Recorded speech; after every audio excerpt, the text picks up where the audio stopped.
We are live. It is 5:30 a.m.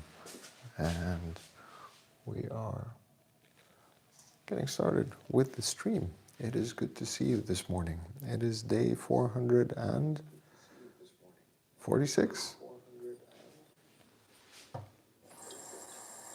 I think. I also can hear that the sound is working, so I'm going to mute myself. And it's great to be live, and it's great to be here again. I am doing much better this morning. My back is doing much better. We'll talk about that in a second. We're going to talk about food while I make my coffee, and right before I'm going to go for a walk. I have to be out the door in 20 minutes because I need to be back home by 7, as we're expecting some delivery, and handyman is going to come and fix something in the house at 7:30 a.m. So I need to be out, do what needs to be done in terms of working on my general health and conditioning, and then I need to be back here in the house. For those of you who are watching, my name is Toby. I am 41 years old and I train to live an active, self-sufficient and adventurous life. I do so by minding my sleep. I try to get between 7 and 9 hours in a night. I do so by minding what I eat. I try to eat within my energy balance. It's 2,200 calories. I try to eat a lot of greens and vegetables. Usually means salads, but also cooked, baked, however we decide to make them. And I try to mind my protein intake for my long-term health and fitness goals, which includes muscle building and strength. But I've also recently discovered some arguments for lower protein intake in terms of longevity, and I'm trying to reconcile those two insights to try to figure out what I need to do right now and over the next 40 years of my life. But let's see what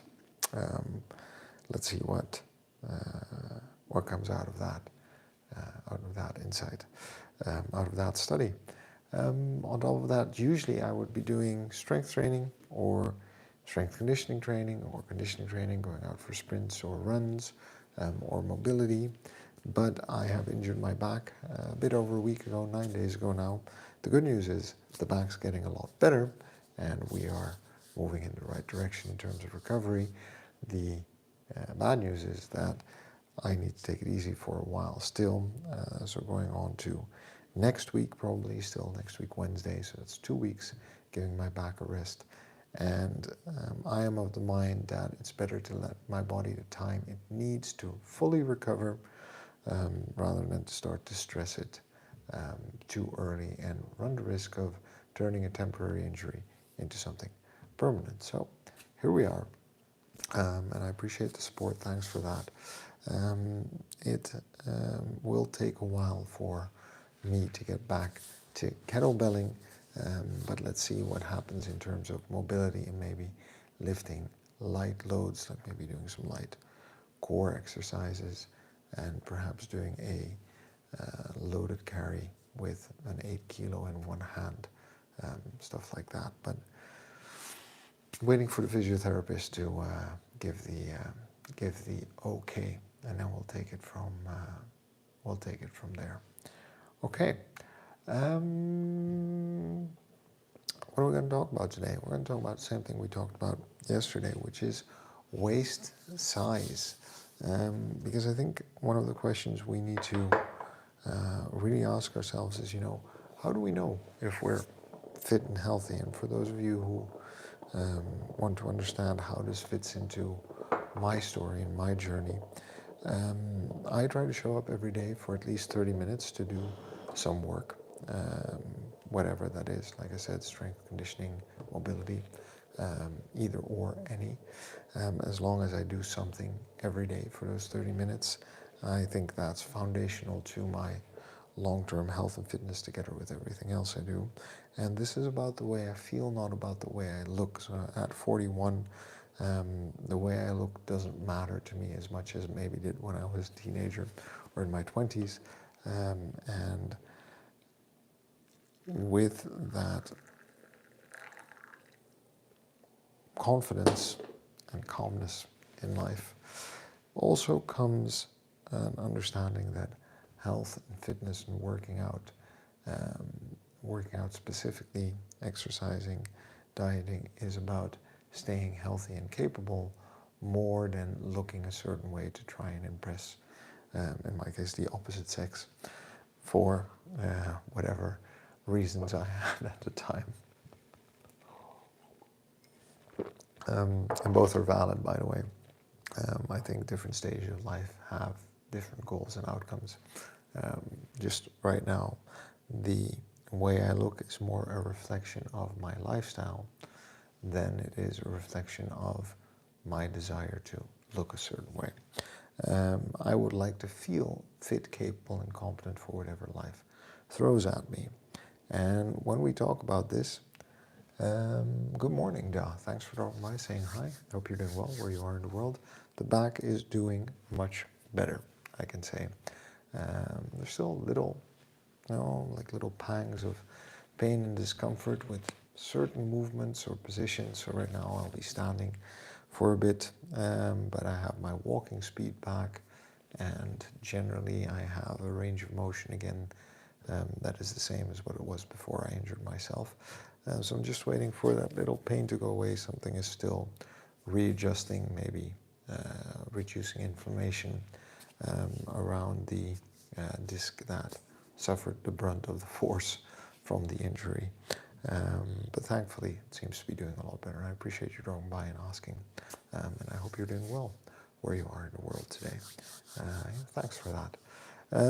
So I was saying, this is about the way I feel. How are you doing today, by the way?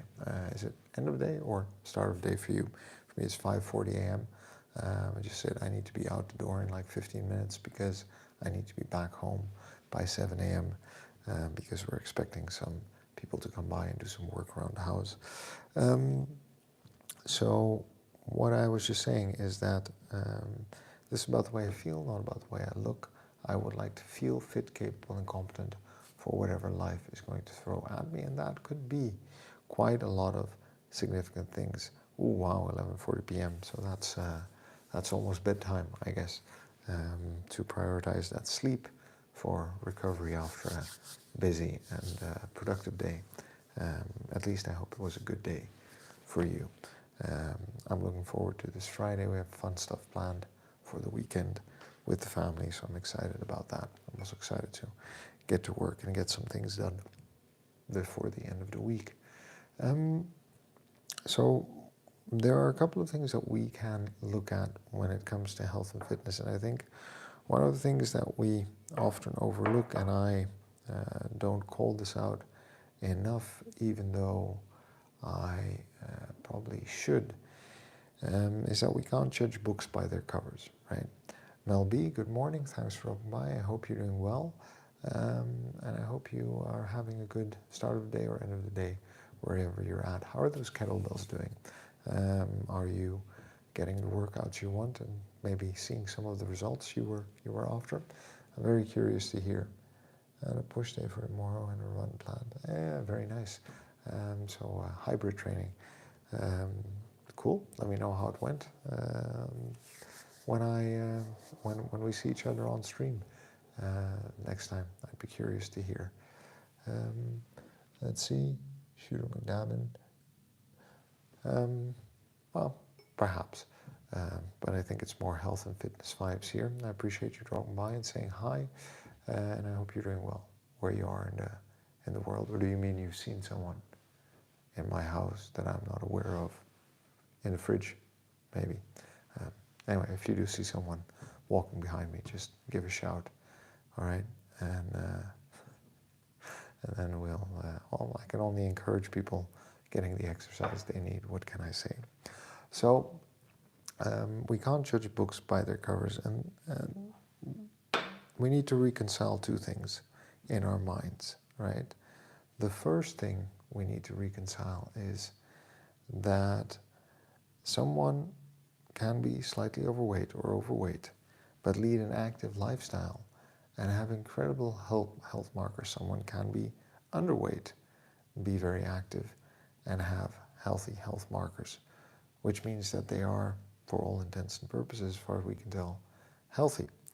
Someone can be at a normal weight, at their ideal weight, not an ideal weight, their ideal weight, and have unhealthy health markers and be unhealthy and need to take action on that. At the same time, there are certain physical indicators that we can see in the mirror ourselves that might be telling us that we are increasing the likelihood or risk of developing certain adverse health outcomes. And we need to understand both, right? So on the one hand, we can look at ourselves and think, am I healthy, and be incredibly healthy? Or we can look at ourselves and say, oh, I must be incredibly healthy, and actually there are some things going on that we cannot see that we should be mindful of. Cookie Monster, hello. The channel is about health and fitness, and specifically my journey. Usually I also do kettlebell exercises while we talk, but I've recently injured myself. So while I'm recovering, it is just me in the kitchen having a cup of coffee and a chat about health and fitness. And I appreciate you dropping by and saying hi. I hope you're doing well, and that life's treating you well. Mel B, I'm utilizing the kettlebells, starting to see results. Taking it slow is always a good idea, and I'm glad to hear that you're using them and taking it slow, because that's the wise approach. It's a lifetime commitment after all. Keep going, and let me know what the progress is. Already at 720, 5K in a months.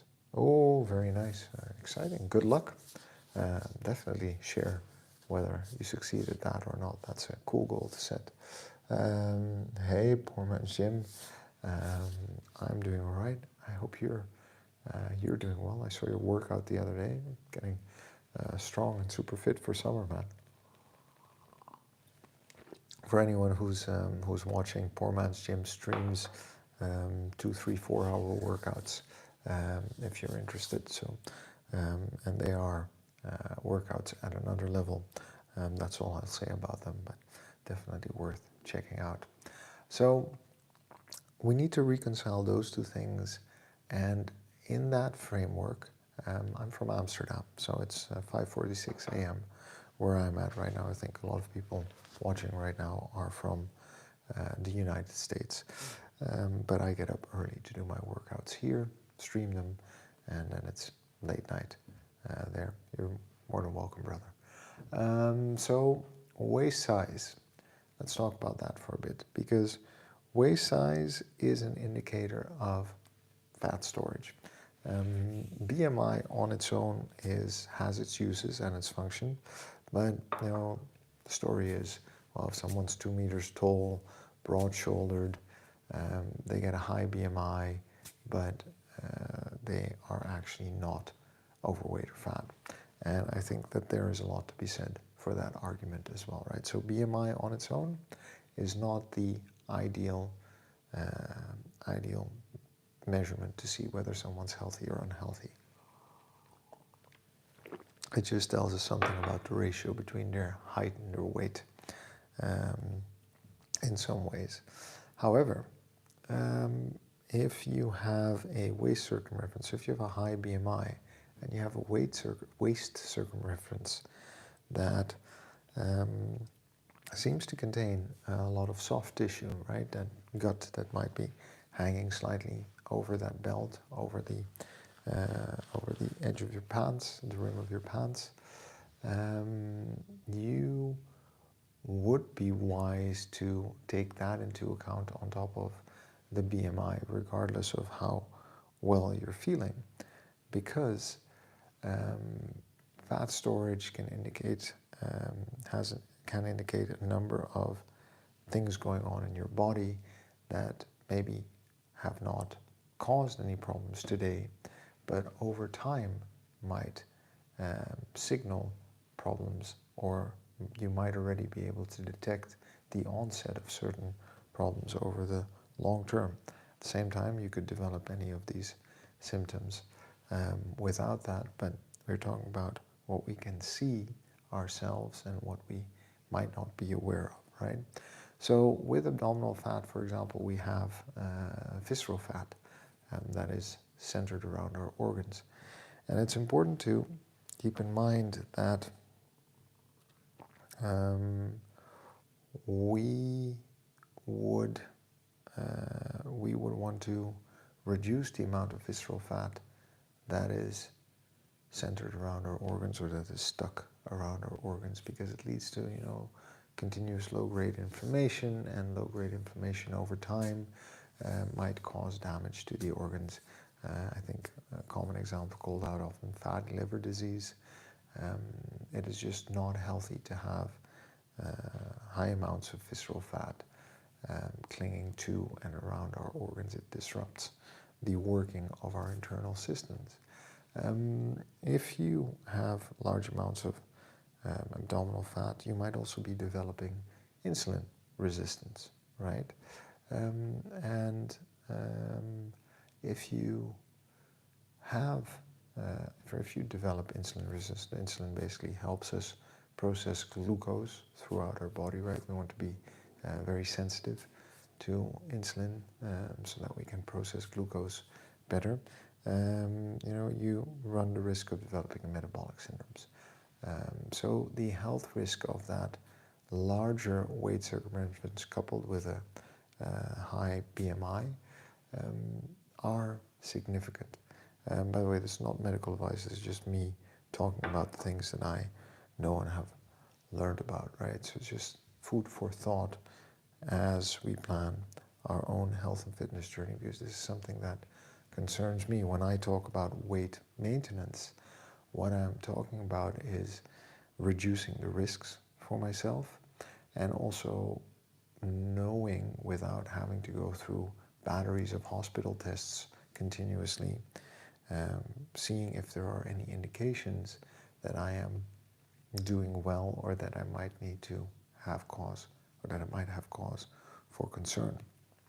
So when we take waist circumference and BMI together, they're probably more predictive than just BMI alone.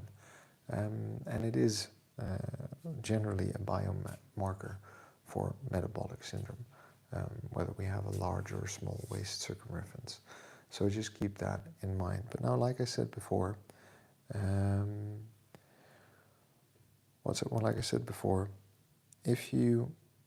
some of the research suggests the following. You can be overweight. I have a slightly larger than average waist circumference, but lead a very active life. And apparently the activity in and of itself seems to offset some of the adverse health indicators.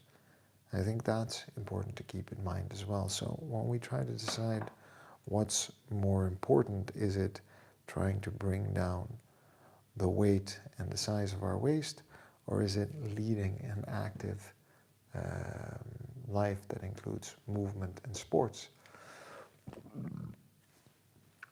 Pardon me, I think one of the things that we need to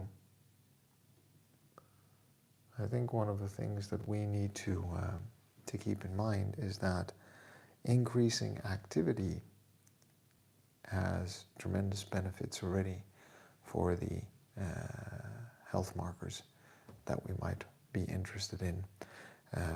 Increasing activity and reducing waist circumference or soft tissue together is more better, maybe, but I would lean in favor of becoming more active and trying to maintain a stable weight, because that is generally easier than becoming more active and trying to lose weight and then see what happens.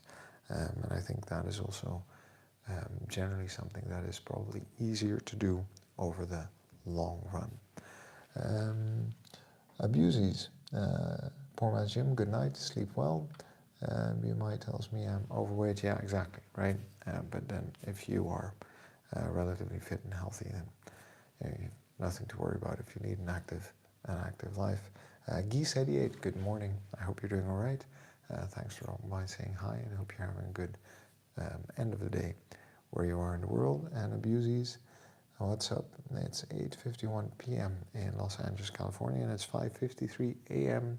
in the future, April 4th in Amsterdam. Thanks for dropping by and saying hi, and I hope you're doing well. So anyway, that's all I have for you this morning.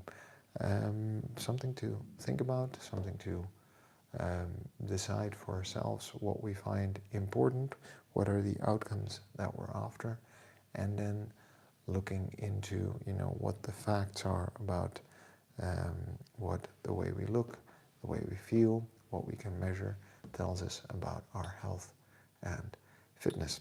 It is 5:54 a.m. I'm going to put on my walking shoes, put on the heart rate monitor, and go out for that 1 hour walk and get that time in this morning. For those of you who are watching, thanks for dropping by. My name is Toby. I am 41 years old and I train to live an active, self-sufficient and adventurous life. I do so by minding my sleep. I try to get between 7 and 9 hours in a night. I do so by minding my food intake. I try to eat within my energy balance, which is 2,200 calories. Try to eat lots of greens. Not a vegan or a vegetarian. I just think that there's a lot of good stuff in greens that I need more of. And I try to mind my protein intake in relation to my goals. I also show up to do some training, cardiovascular training, or endurance training, strength conditioning training, mobility. Try to spend time with people I love and care about, do things that I enjoy, and generally live a stress-free life. Let's see. Good luck with my exercise, thanks. Da, have a great day. Good luck with that run. I appreciate you checking in on me and my back. Thanks for, you're very welcome. Thanks for dropping by and sharing the positivity with me. And Nancy, 5 a.m. too early for anything. Well, technically it's 6 a.m., but I was up at 5 a.m. And there are reasons for that. I might talk about that in tomorrow's stream because I'll be here again. And Nancy, thanks for dropping by and saying hi. And I hope you're well and are going to have a good day. Geese88, same to you. So if you're interested in my journey, I always say this about the way I feel, not about the way I look. Go ahead and subscribe to my channel and check out the content. I actually just put out a new short today. So when it drops by, go ahead, hit that like button, leave a comment, and help the algorithm find my shorts so that more people can find my channel. If you can do that for me, I would be incredibly grateful. We're good just the way we are. We've got to love ourselves before we can move on, friends. And the only way to get anything done is by showing up and doing the work. So I will see you tomorrow. And remember, friends, before I turn off the video, subscribe.